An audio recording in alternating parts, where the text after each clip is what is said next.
Hello बच्चों, स्वागत आप सभी का आपके अपने इस ब्यूटीफुल से चैनल में। तो अपन ने रे ऑप्टिक्स में अब तक पूरा रिफ्लेक्शन ऑफ लाइट में जितना भी था सारा कंप्लीट कर लिया है। अब अपन पढ़ने जा रहे हैं आज बेहद important topic refraction of light. Reflection of light में मैंने आपको काफी चीजें कवर कराई है, काफी क्वेश्चंस करवाए हैं बच्चों। आई होप कि आपको अब कोई डाउट नहीं रहा होगा, फिर भी कोई रहता है तो आप मुझे बिल्कुल बता सकते हैं। अच्छा, आज हम जो स्टार्ट करने जा रहे हैं वो टॉपिक है रिफ्रैक्शन ऑफ लाइट। तो ध्यान से समझना बच्चों, आज अपन रिफ्रैक्शन के बारे में पढ़ने वाले हैं। Refraction of light, clear? समझ लो रिफ्रैक्शन ऑफ लाइट। बच्चों ये रिफ्रैक्शन ऑफ लाइट क्या होता है? अच्छा, रिफ्लेक्शन की बात करी थी तो आपने कहा था कि सर लाइट आती है, टकराती है और सेम मीडियम में लौट जाती है। This phenomena is known as reflection of light. लेकिन बच्चों आज हम जानना चाहते हैं रिफ्रैक्शन ऑफ लाइट। बात समझना, इसको हिंदी में कहते हैं प्रकाश का अपवर्तन। पहले पढ़ा परावर्तन, अब पढ़ रहे अपन अपवर्तन। जब भी कोई लाइट रे एक मीडियम से दूसरे मीडियम में ट्रैवल करती है तो वो अपने रास्ते से, अपने पथ से भटक जाती है, अपने रास्ते से भटक जाती है। Then this phenomena is known as refraction of light. कुल मिलाकर के बच्चों आप ये कह सकते हो the phenomena of bending of light rays when it passes from a medium to another medium. मैं लिखता हूं और फिर समझाऊंगा भी, हाँ या ना? ध्यान से देखना, द फिनोमिना, या सीधा लिखते हैं बेंडिंग ऑफ, ऐसे लिखते हैं बच्चों सीधा ही, bending of light rays, bending of light ray when it passes from a medium to another medium, from a medium to another medium is called refraction of light, is called refraction of light। यानी किसी भी light रे का एक medium से दूसरे medium में जाने पर अपने पथ से भटक जाना, यानी उसका अपने रास्ते से मुड़ जाना ही क्या कहलाता है? रिफ्रैक्शन ऑफ लाइट कहलाता है। क्या मेरी बात क्लियर है बच्चों? इसको जरा अपन अगर चित्रकारी से समझना चाहें तो कोई बड़ी बात नहीं है। मान लीजिए कि ये रिफ्रैक्टिंग सरफेस है। कैसी सरफेस है बच्चों? रिफ्रैक्टिंग, बोले तो अपवर्तक, रिफ्रैक्टिंग सरफेस। समझना, इसका मतलब इसमें ऊपर का मीडियम कुछ और है, नीचे का मीडियम कुछ और है। क्लियर सी बात है। जब लाइट रे, शाबाश, ये लाइट रे है, जब लाइट रे किसी एक मीडियम से दूसरे मीडियम में, माना कि ऊपर का मीडियम है नंबर 1 और नीचे का मीडियम है नंबर 2। ओके, मैंने क्या करा, पहले ही नॉर्मल ड्रॉ कर लिया ताकि डायग्राम अच्छा बन जाए। ध्यान से देखना, जब लाइट रे एक मीडियम से दूसरे मीडियम में, अब ये पहला मीडियम है, इससे जैसे ही इसमें आती है तो इसकी ध्यान से देखो इनिशियल डायरेक्शन तो ये है, बट ये ऐसे नहीं चलती है बच्चों, ये अपने पाथ से थोड़ा डिफ्लेक्ट हो जाती है, डेविएट हो जाती है। अब सर डेविएशन में दो बातें हो सकती हैं, या तो ये नॉर्मल के पास आएगी, ये नॉर्मल है बच्चों यानी अभिलंब, या फिर इससे दूर जाएगी। अब देखो, पास आना और दूर जाना, ये दोनों बातें जो होती हैं वो मीडियम पर डिपेंड करती हैं, जो कि धीरे धीरे अपन सीखते जाएंगे। अभी मैंने किसी भी तरह से केवल इस लाइट रे के जो इनिशियल डायरेक्शन है उसको चेंज करके इस तरह से लिख दिया। तो बच्चों ध्यान से देखो, इसको जाना था यूं और चली गई यूं। Then this phenomena is known as refraction of light. ध्यान से देखें तो बच्चों इस रे को बोल सकते हैं इंसिडेंट रे, हाँ या ना? यानी ये हिंदी में बोले तो आपतित किरण बच्चों। अच्छा, यहां पे लिख देते हैं ताकि खिचड़ी ना हो, इंसिडेंट रे। बच्चों ये होती है हमारी रिफ्रैक्टेड रे। ये कौन सी रे है बच्चों? रिफ्रैक्टेड रे। अच्छा, ये सतह अगर यहां से परावर्तन भी हो, रिफ्लेक्शन भी हो, तो फिर इस तरह से दिखाते हैं। अभी वो छोड़ो आप, अब ध्यान से देखो, अगर ये इंसिडेंट रे है तो इंसिडेंट रे का नॉर्मल के साथ बनाया गया एंगल इंसिडेंस एंगल, आपतन कोण। रिफ्रैक्टेड रे का नॉर्मल के साथ बनाया गया एंगल रिफ्रैक्शन एंगल, जिसको क्या कहते हैं बच्चों अपन, बोलो आर कहते हैं या आर से डिनोट करते हैं। क्या मेरी बात आप लोगों को क्लियर है? क्या बात समझ में आ रही है? अच्छा, अगर मैं इस लाइन को आगे बढ़ाऊं तो क्या लगता है सर, अगर तुम आई हो तो तुम पूरे भी क्या हो, आई हो, हाँ या ना? डेविएशन कितना मिला, आई माइनस आर, यानी अगर ये एंगल देखोगे कि कितने एंगल से डेविएट हुई है, इसको अगर मैं डेल बोल दूं बच्चों, तो डेल इज इक्वल टू क्या दिख रहा है, आई माइनस आर। सर ये जो डेल था ये आर माइनस आई भी हो सकता था अगर ये लाइट रे पास की बजाय कहां चली जाती बच्चों, दूर चली जाती। कुल मिलाकर के रिफ्रैक्शन ऑफ लाइट जो होता है वो केवल और केवल यही होता है कि जब भी कोई लाइट रे एक मीडियम से दूसरे मीडियम में जाती है तो वो अपने पथ से विचलित हो जाती है, अपना रास्ता भटक जाती है। Then this phenomena is known as refraction of light. Yes और नो? अगर मेरी बात आप लोगों को बच्चों क्लियर हो गई है तो फटाफट आप पहले पॉज करके इतना नोट कर लें। तो नोट कर लिए बच्चों, रिफ्रैक्शन ऑफ लाइट क्या होता है, समझ में आ गया? अब देखो अपन ने क्या लिखा है, some important points related to refraction of light, यानी प्रकाश के अपवर्तन से संबंधित कुछ महत्वपूर्ण बिंदु। बात समझना, इन रिफ्रैक्शन, देखना इन रिफ्रैक्शन क्या बोल रहा है, इन रिफ्रैक्शन यानी रिफ्रैक्शन में यानी अपवर्तन में। ध्यान से देखना क्या लिखा हुआ है, पहला point, frequency and phase will be same for incident and refracted रे, यानी फ्रीक्वेंसी बोले तो इंसिडेंट रे और जो रिफ्रैक्टेड रे होती है उसकी फ्रीक्वेंसी और फेज यानी कला दोनों ही क्या रहती है बच्चों, सेम रहती है। लेकिन रिफ्लेक्शन की बात करें, व्हाइल इन रिफ्लेक्शन, तो रिफ्लेक्शन में देखो frequency, wavelength and speed are same. क्यों बच्चों? रिफ्लेक्शन में क्या होता है कि लाइट रे जिस मीडियम से चलती है उसी मीडियम में वापस लौट जाती है, यानी कुल मिलाकर के यहां मीडियम सेम रहता है और मीडियम सेम रहने की वजह से वेवलेंथ सेम है।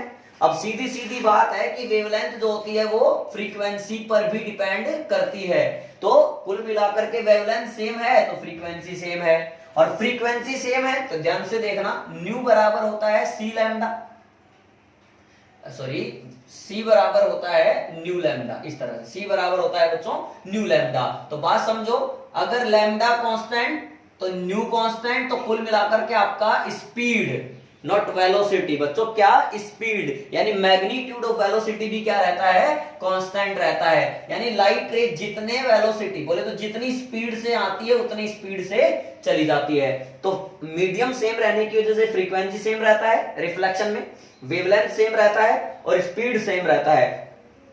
But due to change in direction, देखो यहां लाइट रे आती है और डायरेक्शन चेंज कर लेती है, पहले ऐसे आई थी फिर ऐसे निकल गई, तो हम जानते हैं वेलोसिटी अपने आप में एक वेक्टर क्वांटिटी है, तो जैसे ही डायरेक्शन चेंज हो जाता है तो वेलोसिटी भी क्या हो जाता है बच्चों, चेंज हो जाता है। तभी मैंने लिखा है due to change in direction velocity will be different for incident and reflected ray. तो इंसिडेंट और रिफ्लेक्टेड रे का जो वेलोसिटी होगा वो अपने आप में अलग अलग होगा। हाँ ये बात भी तय है कि स्पीड जो है वो बिल्कुल सेम होगी। क्लियर है? अच्छा अगला पॉइंट है इन रिफ्रैक्शन, वही अपवर्तन, ध्यान से देखना स्पीड। अरे भैया ध्यान से देखो, लाइट रे ऐसे आती है और यूं या तो दूर चली जाती है या पास आ जाती है, मैं क्या कह रहा हूं, तो क्या लगता है सर जब लाइट रे एक मीडियम से दूसरे मीडियम में जाएगी तो उसके वेलोसिटी और स्पीड दोनों पर ही, देखो स्पीड पर तो इस वेलोसिटी पे तो फर्क पड़ रहा है, कैसे, डायरेक्शन चेंज हो रही है, स्पीड पर भी पड़ रहा है, तभी तो ये अपनी डायरेक्शन से, बोलो यार, अरे अपनी डायरेक्शन से क्या हो रही है सर, विचलित हो रही है, और या तो वो नॉर्मल के पास आती है या नॉर्मल से दूर चली जाती है। तो आप ये कह सकते हैं रिफ्रैक्शन ऑफ लाइट के अंदर speed, velocity and wavelength. Wavelength क्यों चेंज हुआ बच्चों? सर वेवलेंथ इसलिए चेंज हुआ क्योंकि मीडियम चेंज हो गया। वेवलेंथ जो होती है वो डिफरेंट होती है incident ray and refracted ray के लिए। Clear? Point number last, as a result of refraction, refraction के परिणाम स्वरूप एनर्जी, इंटेंसिटी एंड एम्पलीट्यूड, जैसे ही लाइट रे एक मीडियम से दूसरे मीडियम में प्रवेश करती है तो इसकी ऊर्जा जो होती है वो घट जाती है, तीव्रता घट जाती है, और एम्पलीट्यूड यानी आयाम भी घट जाता है। क्या मेरी बात आप लोगों को क्लियर है क्या बच्चों? अगर इतना आप लोगों को समझ में आया तो आप पॉज करके इतना नोट करें, मैं नेक्स्ट पॉइंट आपको बताने जा रहा हूं। आज हम बिल्कुल बेसिक बेसिक चर्चाएं कर रहे हैं बच्चों, यानी रिफ्रैक्शन ऑफ लाइट पर जो भी बेसिक बातें होने वाली हैं वही बात मैं आपको बता रहा हूं बच्चों, ठीक है? तो समझते चलिएगा। देखिए नेक्स्ट बात है डेंसर मीडियम और रेरर मीडियम। अच्छा, डेंसर का मतलब होता है सघन, हिंदी में लिख देता हूं बच्चों, सघन माध्यम अथवा विरल माध्यम।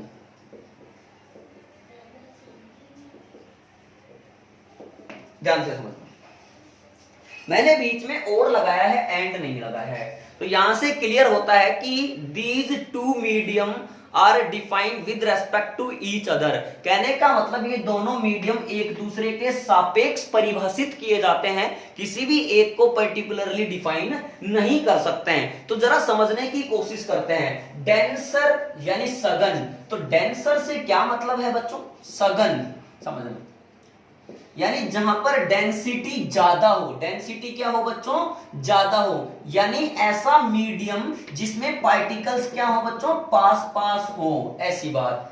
अगर मैं और भी जुगाड़ी भाषा में समझाना चाहूं तो भीड़ भाड़ वाला इलाका। कैसा इलाका बच्चों? भीड़ भाड़ वाला इलाका। अच्छा, रेयर मीडियम, विरल माध्यम, ऐसा मीडियम जिसमें पार्टिकल्स दूर दूर हो, बात समझो। यानी ये थोड़ा सा क्या है? खुला इलाका है, और ये भीड़ भाड़ वाला इलाका है। अब कैसे डिफाइन करेंगे? सुनना, जब भी कोई लाइट रे एक मीडियम से दूसरे मीडियम में जाती है और अगर उसका वेलोसिटी इंक्रीज हो जाता है, ध्यान से समझना, जब लाइट रे एक मीडियम से, जैसे मान लो ये मीडियम 1 है, ये 2 है, मान लीजिए लाइट रे एक मीडियम से दूसरे मीडियम में चली गई और इसका अगर वेलोसिटी इंक्रीज हो जाता है, अगर वेलोसिटी बढ़ जाता है, तो इसका मतलब ये हुआ कि दूसरा मीडियम जो है वो पहले के रेस्पेक्ट में रेयरर मीडियम है। बिकॉज पहले मीडियम से जब वो दूसरे मीडियम में गई तो उसका वेलोसिटी इंक्रीज हुआ। बच्चों ध्यान से सोचो, एक भीड़ भाड़ वाला इलाका है और एक खुला इलाका है। अगर मुझे कह दिया जाए कि चलो दोनों में दौड़ करके बताओ, और अगर मैं दौड़ना स्टार्ट करूंगा तो ध्यान से देखना बच्चों, जहां भीड़ ज्यादा होगी वहां मेरा वेलोसिटी कम होगा, और जहां भीड़ कम होगी वहां मेरा वेलोसिटी ज्यादा होगा। यानी अगर एक मीडियम से दूसरे मीडियम में जाने पर वेलोसिटी बढ़ रहा है तो पक्की बात है दूसरे मीडियम में भीड़ कम है, यानी वो मीडियम रेयरर है। किसके सापेक्ष? पहले मीडियम के सापेक्ष। हां, अगर एक मीडियम से दूसरे मीडियम में जाने पर वेलोसिटी घट रहा है तो ये भी पक्की बात है, अगर वेलोसिटी घट रहा है तो वहां वो भीड़ में दौड़ रहा होगा, और अगर भीड़ में दौड़ रहा तो मतलब दूसरा मीडियम पहले के रेस्पेक्ट में डेंसर कहला रहा। हां या ना? Then we can say that medium in which light travel faster is called rarer medium. हां या ना? The medium in which light ray travel slower is called denser medium। ध्यान से समझना, मैं यहां पर लिख देता हूं बच्चों। तो सघन में जाएगा तो वेलोसिटी कम होगा, विरल में जाएगा तो वेलोसिटी बढ़ेगा। मैं लिख रहा हूं बच्चों, देखना। The medium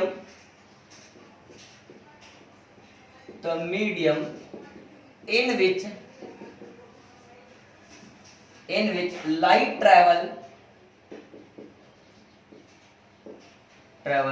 faster is called, जहां पर तेज चलती है लाइट रे, वो क्या कहलाएगा? Rarer medium, is called rarer medium. सही। द मीडियम, और जहां पर वेलोसिटी डिक्रीज होने वाला है, the medium in which light travel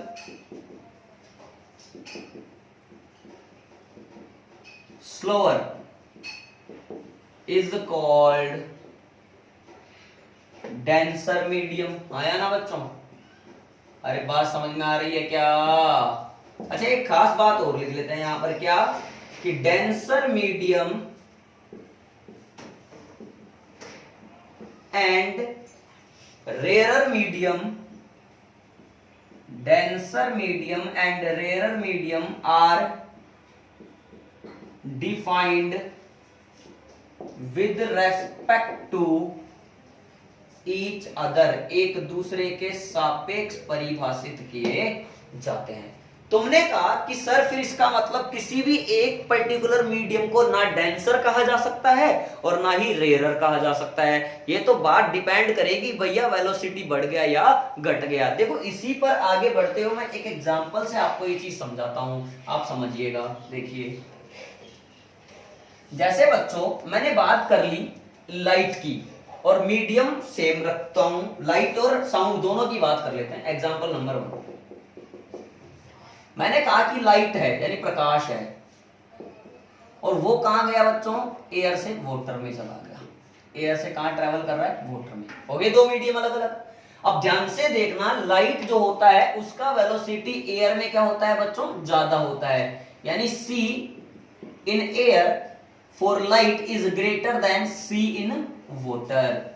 अब अगर मैं ये कहूं कि एयर में लाइट का वेलोसिटी ज्यादा है, तो इसका मतलब एयर जो होता है वो लाइट के लिए कैसा मीडियम हो गया? रेयरर मीडियम, क्योंकि यहां पर भीड़ भाड़ बिल्कुल भी नहीं है, खुला इलाका है, तभी वेलोसिटी ज्यादा है। अच्छा यहां मॉलिक्यूल्स पार्टिकल्स पास पास हैं, वाटर, तो वाटर कैसा मीडियम होगा बच्चों? इसके लिए डेंसर मीडियम होगा। क्या इतनी सी बात आप लोगों को क्लियर है? अच्छा पॉइंट नंबर 2 अगर हम देखें बच्चों, सेकंड एग्जांपल अगर हम लोग देखें तो ये भी हम लोग देख सकते हैं। अगर साउंड हो और उसको हम कहें कि भैया ये भी एयर से वाटर में जा रही है, तो एयर में भैया बहुत एक लिमिट तक ही जा सकती है यार, हाँ या ना? बहुत ज्यादा रेजिस्टिव मामला रहेगा यहाँ। तो इसका मतलब sir velocity of sound in air is less than velocity of sound in water, हाँ या ना? अब की बार कहां पर वेलोसिटी ज्यादा है? वाटर में। तो इसका मतलब वाटर कैसा मीडियम हो गया बच्चों? इसके लिए रेयरर मीडियम हो गया साउंड के लिए, हाँ या ना? अच्छा सर जो एयर है वो साउंड के लिए कैसा मीडियम हो गया? डेंसर मीडियम हो गया।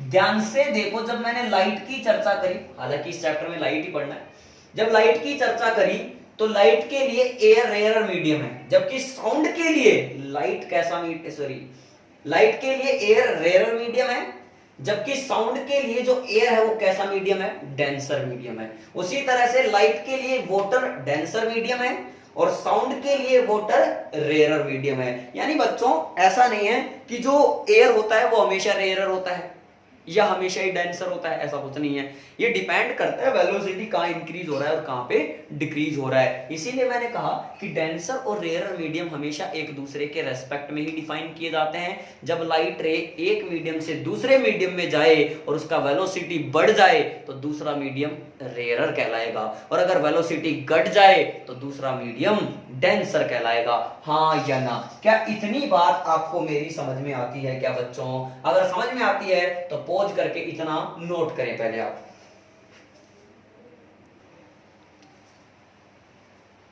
हो गया बच्चों? अब देखिए नेक्स्ट टॉपिक हमारा जो है इसमें वो है वेलोसिटी ऑफ लाइट, वो भी समझते हैं। आइए वो क्या है देखिए। अब वेलोसिटी ऑफ लाइट के बारे में अपन चर्चा करते हैं, यानी प्रकाश का वेग। देखिए बच्चों किसी भी मीडियम में जो वेलोसिटी ऑफ लाइट होता है वो इस मीडियम के इलेक्ट्रोमैग्नेटिक कैरेक्टरिस्टिक पर डिपेंड करता है। तो अपन पहले तो यही लाइन लिख लेंगे कि velocity of light in a medium, velocity of light in a medium depends depends upon the characteristic of, या ऐसे लिख दीजिए, depends upon the electromagnetic characteristic, electromagnetic characteristic of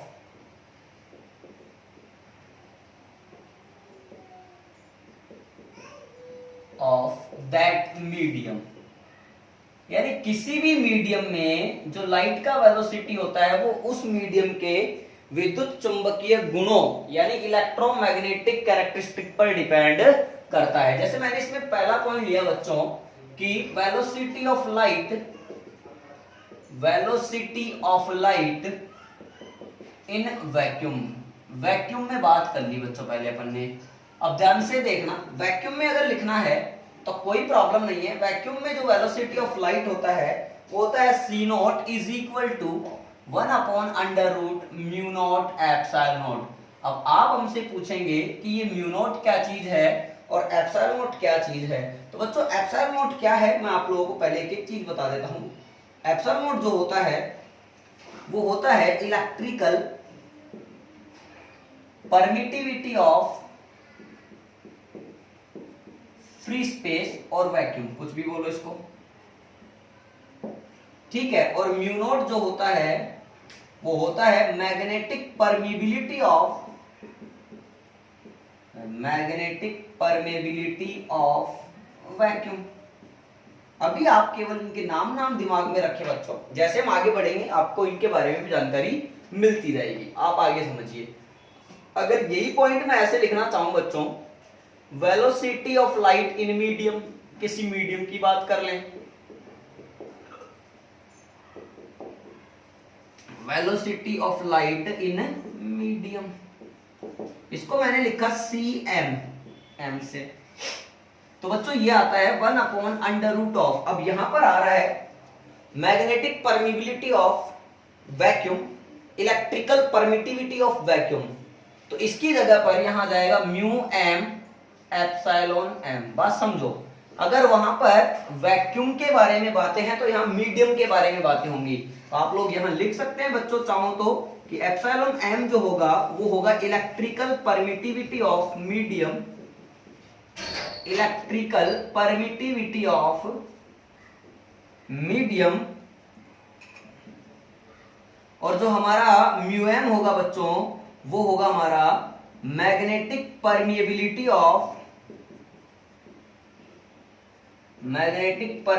of medium. बात समझो, क्लियर है।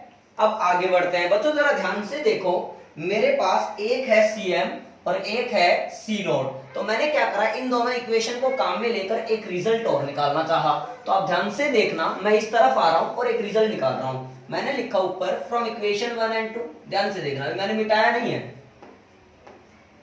डिवाइड करा मैंने cm अपॉन c नोट करा, cm में c नोट का डिवाइड मारा बच्चों, तो cm, अब देखना under root of c not वाली चीज ऊपर चली गई, mu not epsilon not upon mu m epsilon m। क्या मेरी बात क्लियर है बच्चों। अब आगे मैं बढ़ूं तो देखो, इसी को मैं इस तरह से दोबारा लिख सकता हूं, cm upon c not is equal to under root of 1 by, अब म्यू नॉट और एप्सिलॉन नॉट को अगर मैं नीचे ले जाना चाहूंगा तो वो म्यू m और एप्सिलॉन m के नीचे आएंगे, mu m upon mu not. इसी तरीके से बच्चों इसको लिख सकता हूं epsilon m upon epsilon not, medium की परमिबिलिटी अपॉन वैक्यूम की परमिबिलिटी, ये कहलाती है रिलेटिव परमिबिलिटी। इसी प्रकार मीडियम की परमिटिविटी अपॉन वैक्यूम की परमिटिविटी, ये कहलाती है रिलेटिव परमिटिविटी। तो बच्चों इसको देखो, मैं दोबारा इस प्रकार से लिख सकता हूं 1 upon under root of mu R into epsilon R, हाँ या ना, म्यू आर। अच्छा इसको थोड़ा सा और आगे बढ़ाएं तो cm की वैल्यू आ गई c not upon under root mu R into epsilon R. अब ध्यान से देखें तो यहां पर म्यू आर जो है वो है बच्चों mu m upon mu not, जो कि कहलाएगा रिलेटिव परमिबिलिटी, ये कहलाएगा हमारा बोलो बच्चों, रिलेटिव परमिटिविटी। मैं लिख देता हूं यहां पर आपको, ताकि तकलीफ हो ही ना। ध्यान से देखना, मैंने क्या करा, वेहर ऐसा लिख करके, म्यू आर क्या है यहां पर, रिलेटिव परमिबिलिटी। परमिबिलिटी इसको क्या, किसकी जगह पर नोट किया अपन ने, mu M upon mu naught की जगह पर। इसी प्रकार एप्सिलॉन आर क्या है, relative permittivity. Relative permittivity is equal to, इसको लिख सकते हैं अपन epsilon M upon epsilon naught. Clear है बच्चों? इस तरह से हमारे पास एक रिलेशन आ गई, C M is equal to C note upon under root mu R into epsilon R. क्या मेरी बात आप लोगों को क्लियर है बच्चों? अगर इतना हम लोगों को समझ में आ गया है तो हम आगे और बढ़ना चाहते हैं। अपन ने बात करी शुरू में, रिफ्रैक्शन ऑफ लाइट क्या होता है। जब लाइट एक मीडियम से दूसरे मीडियम में जाएगी तो अपना रास्ता भटकेगी। इस फिनोमिना को कहेंगे रिफ्रैक्शन ऑफ लाइट। कुछ पॉइंट्स हमने देखे, उनको समझा भी। उसके बाद में बच्चों हम आ गए सीधा वेलोसिटी ऑफ लाइट पर आ गए। हमने ये भी सीखा रेयरर मीडियम डेंसर मीडियम क्या होता है, हमने ये भी जाना। अब उसी के अलावा मैं आपको समझाने जा रहा हूं बच्चों रिफ्रैक्टिव इंडेक्स, जो कि आप 10th क्लास में भी समझे हो। ध्यान से समझना उसको भी। रिफ्रैक्टिव इंडेक्स, अब देखना, refractive index of medium. Refractive index of medium. अब बच्चों रिफ्रैक्टिव इंडेक्स क्या होता है, इसके बारे में हम चर्चाएं करते हैं। देखिए आप, रिफ्रैक्टिव इंडेक्स ऑफ मीडियम क्या चीज है। ये कुछ भी नहीं है बच्चों, the ratio of speed of light in vacuum to the speed of light in medium, या फिर the ratio of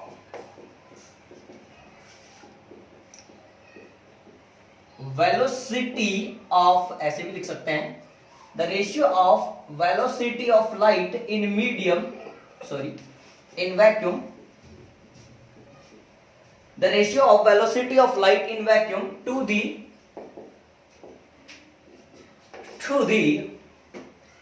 velocity of light and medium.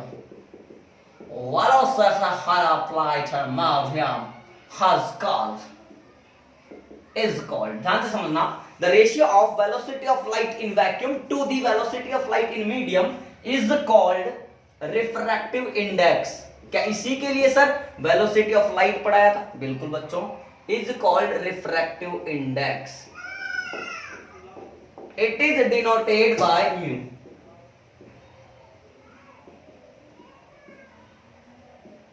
It is denoted by mu. तो कुल मिलाकर के रिफ्रैक्टिव इंडेक्स का जो फॉर्मूला आ रहा है बच्चों, तो ध्यान से देखिए, mu is equal to speed of light in vacuum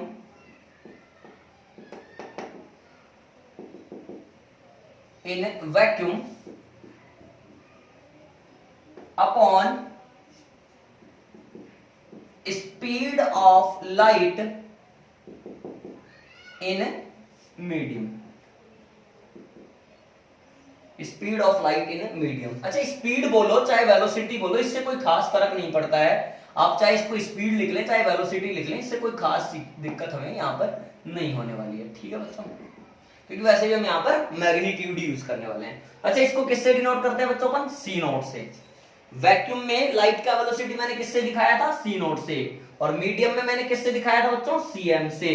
तो म्यू बराबर जो मेरे पास फॉर्मूला आ रहा है वो आ रहा है सी नोट अपॉन सी एम। अब मेरे पास एक रिजल्ट और था, सी एम बराबर C note upon under root mu R epsilon R. अब ध्यान से देखूं तो इस सीएम को यहां लेकर आऊं और इसको इधर लेकर के जाऊं, तो मुझे समझ में यही आ रहा है कि सीएम जैसे यहां आएगा तो यहां आएगा under root mu R epsilon R. तो कुल मिलाकर के C naught upon CM can be rewritten as under root of mu R into epsilon R. हाँ या ना, इस तरह की चर्चाएं भी की जा सकती है। तो बच्चों, जो रिफ्रैक्टिव इंडेक्स होता है वो अलग अलग मीडियम के लिए अलग अलग ही होता है। जैसे अपन ने बात करी एयर की या फिर वैक्यूम की, तो बच्चों वो कितना ले लिया जाता है? 1 ले लिया जाता है। इसी प्रकार से मैंने अगर रिफ्रैक्टिव इंडेक्स ऑफ वाटर लिखना चाहा तो वो होता है 4/3। अच्छा बच्चों, अगर मैंने इसका ग्लास का लिखना चाहा बच्चों तो वो होता है 3/2। क्लियर? अच्छा बच्चों, अगर मैंने डायमंड का लिखना चाहा, डायमंड का जो होता है बच्चों हमारे पास वो होता है 2.4। आप ये भी नोट कर सकते हैं। क्या मेरी बात आप लोगों को क्लियर है? क्या क्या मेरी बात समझ में आती है? तो रिफ्रैक्टिव इंडेक्स क्या होता है? एक रेशियो होता है velocity of light in vacuum upon velocity of light in medium. Clear है? इसको किससे डिनोट करते हैं? म्यू से। तो म्यू बराबर C naught upon C M is equal to under root of mu R into epsilon R. अलग अलग मीडियम के लिए रिफ्रैक्टिव इंडेक्स की वैल्यू अपने आप में अलग अलग होती है। तो कुछ वैल्यूज हमने यहां पर नोट की हैं। एयर के लिए 1 होती है, वाटर के लिए 4/3 होती है, ग्लास यानी कांच के लिए 3/2 होती है, डायमंड के लिए 2.4 होती है। अब मेरी बात समझना बच्चों, देखो अब आपने कहा कि सर अलग अलग मीडियम के लिए रिफ्रैक्टिव इंडेक्स यानी अपवर्तनांक अलग अलग होता है। सही बात। अब किसी मीडियम का रिफ्रैक्टिव इंडेक्स जितना ज्यादा होगा वो मीडियम उतना ही डेंसर होगा। यानी अगर रिफ्रैक्टिव इंडेक्स की वैल्यू ज्यादा है किसी एक मीडियम के कंपैरिजन में, दूसरे मीडियम के लिए रिफ्रैक्टिव इंडेक्स ज्यादा है, तो पक्की बात है दूसरा मीडियम पहले के कंपैरिजन में मोर डेंसर होगा। Then we can say that. यहां पर अपन एक पॉइंट और नोट कर सकते हैं बच्चों। तो वो पॉइंट क्या है जरा देखना आप। मैं आपको एक पॉइंट और लिख कर दे रहा हूं, काम का पॉइंट है बच्चों, ध्यान से देखना। तो एक पॉइंट हमारे पास ये रह जाएगा, देखना।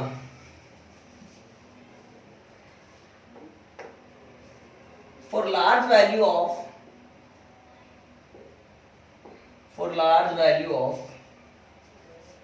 Refractive index medium is denser,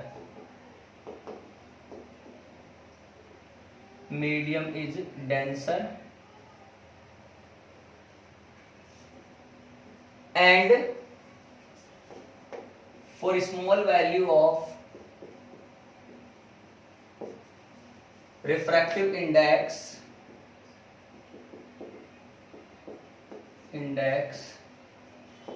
medium is rarer।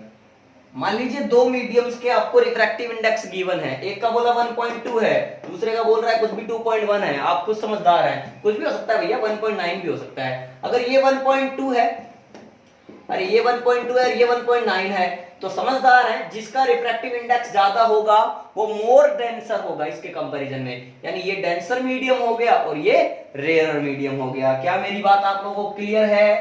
अब देखना बच्चों, कई बार हमें जरूरत पड़ती है कि किसी एक मीडियम के रेस्पेक्ट में दूसरे मीडियम का रिफ्रैक्टिव इंडेक्स कैसे लिखते हैं। इस बात को समझते हैं। यहीं पर नीचे चलेंगे अपन, देखो यही बात आ जाते हैं अपन। Refractive index of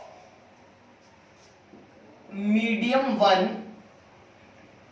with respect to medium 2। पहले माध्यम का दूसरे माध्यम के सापेक्ष अपवर्तनांक, तो म्यू इसका सिंबल है। सही। पहले का दूसरे के रेस्पेक्ट में, तो बच्चों ध्यान से देखना, मैं यहां पे लिख रहा हूं पूरी बातें।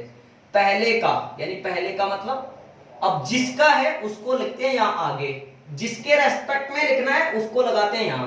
तो 1μ2 पढ़ने का तरीका क्या हो गया बच्चों? 1μ2। और इसका मतलब क्या हुआ? पहले का दूसरे के रेस्पेक्ट में। अब रेस्पेक्ट वाली क्वांटिटी हमेशा कहां आती है बच्चों? डिवाइड में। तो किसके रेस्पेक्ट में लिख रहे हो आप? दूसरे के रेस्पेक्ट में। तो दूसरे का रिफ्रैक्टिव इंडेक्स कहां आएगा? नीचे। और पहले का कहां आएगा?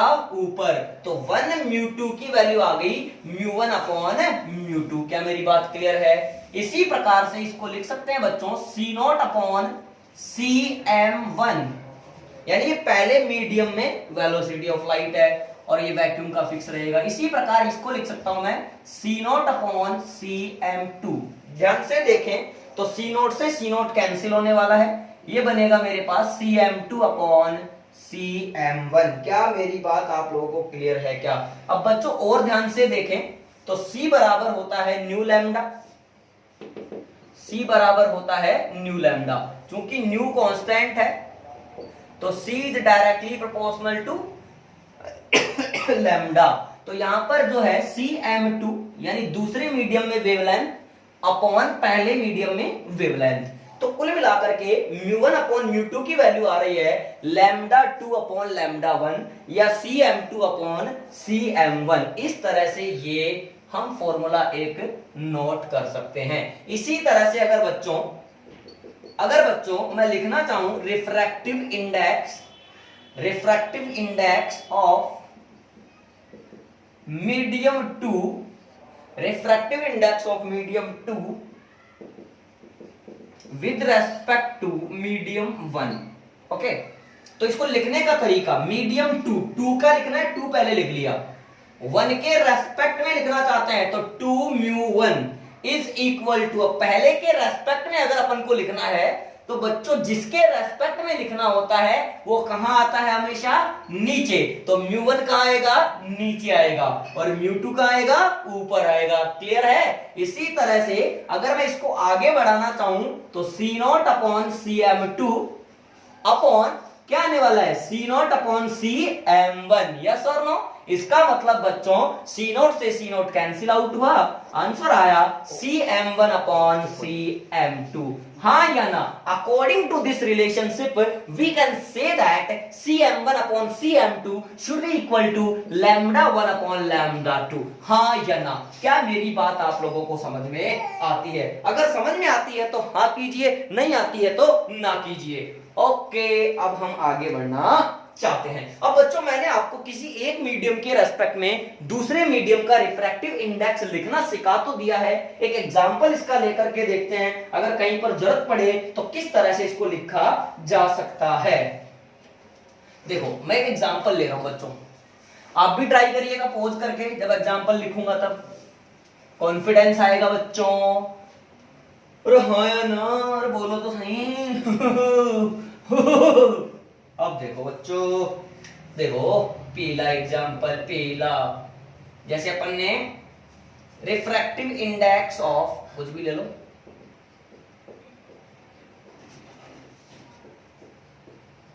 Refractive index of water with respect to air, यानी वायु के सापेक्ष जल का अपवर्तनांक। तो म्यू किसका लिखना है, वाटर का, तो वाटर का आएगा पहले, W पहले लगा लिया, एयर आगे लगा लिया। वाटर का एयर के रेस्पेक्ट में, तो तू खुद ही समझदार है। अब एयर का आने वाली है नीचे, म्यू ऑफ एयर, और म्यू ऑफ वाटर का आएगा ऊपर। अब वाटर का अपवर्तनांक यानी रिफ्रैक्टिव इंडेक्स मैंने कितना लिखा था, 4/3, और एयर का कितना लिखा था, 1। तो आंसर कितना आ गया, 4/3। हाँ या ना? अरे बात समझ में आती है क्या? इसी प्रकार अगर आप कुछ ट्राई करना चाहें तो ये कर सकते हैं। Refractive index of glass, refractive index of glass with respect to water, यानी कांच का जल के सापेक्ष अपवर्तनांक। अब ग्लास का लिखना है तो G पहले लिख लो और वाटर बाद में लिख लो, तो G ऊपर आ जाएगा, G ऊपर आ गई और वाटर नीचे चला गया। अब ग्लास का होता है बच्चों 3/2, हाँ या ना? और वाटर का कितना होता है, 4/3, आया ना? 3/2, 4/3 कौन सा खर का लेग डाला, 3/4 देखा तो 3 3 9, 9/8। हाँ या ना? क्या मेरी बात आप लोगों को क्लियर है क्या? तो बच्चों आज के इस वीडियो लेक्चर में अपन ने introduction of refraction of light के बारे में बहुत कुछ सीखा है। अब अगले वीडियो में हम इस पर बेस्ड काफी क्वेश्चन करने वाले हैं, काफी चीजें और देखने वाले हैं, और जैसे ही नेक्स्ट वीडियो अपलोड होगा तब तक के लिए आप पढ़ाई करते रहिए। All the very best.